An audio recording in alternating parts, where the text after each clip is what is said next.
Assalamu alaikum, my friend. I have a message to all my Ishmaelite brothers. La ilaha illallah, Muhammadan Rasulullah. Assalamu alaikum.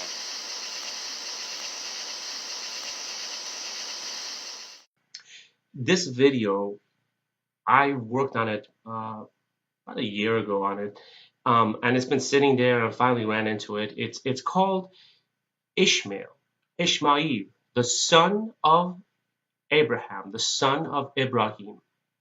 So we're going to go right to it. We're going to see the first time Ishmael shows up, the name. It's going to be in Bereshit, and it's going to be under Genesis 16:11. My wife's going to read from the Samaritan text. And the angel Shemah said to her, Behold, you are with child, and you will bear a son, and you shall call his name Ismael, because Shemah has heard your affliction. He will be fertile of man. Now, can we show what it is? I'm already there. Okay. Did you read 16:12? Yes, I did. He will be fertile of man. I'm going to show something interesting right off the bat. This is why it's so important that people should know about Ishmael. When you read Genesis 16:12 from the Masoretic text, this is what it's going to say. And we're going to go straight to Genesis 16:12. And this is a very big difference. A very big difference. These are the variants between the Samaritan Bible and the Masoretic text and the New Age translations, of course. But also the King James Version. That's correct. And he will be a wild man. So this one says fertile. That one says wild. His hand will be against every man, and every man's hand against him, and he shall dwell in the presence of all his brethren. Now, just from reading this, it is such a negative connotation. It denotes the seed of Abraham that Hashem said that I will bless your seed. I will make you fruitful.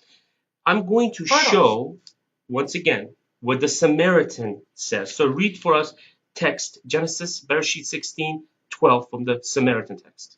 He will be fertile of man. Hold on. Masoretic text says wild man. That says fertile. It is not good for man to be alone. Man must procreate. You must multiply. This is what Father says. You must procreate. Keep going. So going on, his hand will be with everyone. Now, listen, with everyone. As opposed to Masoretic text, against. Now, against and with, there's a lot of difference. Now, keep going. And everyone's hand will be with him. Everyone's hand will be against him. This is the Masoretic text. And he will live among all his brethren. Interesting enough, the last verse matches perfectly. He's going to be with his brethren. Now, we're going to see what that means, because we're going to see going forward, he's going to be with his brother when they're ready to bury Abraham. Now, we're going to read from these new translation. This is for our Christian brothers. I'm going to show how anti-Semitic the Christians have really become with these translations. This is from the NIV, and the NIV is New International Version. You hear these new. Now, I'm going to read it. Wild donkey of a man. So not only are they calling him wild, but they're also saying he's a donkey. Now here, JPS, what does it stand for? Jewish Publication Society. Look at the date, 1917. What's going on in 1917? After World KJV. War I. Now, JPS says ass of a man. So he's not going to call him a donkey. They're going to call him an ass.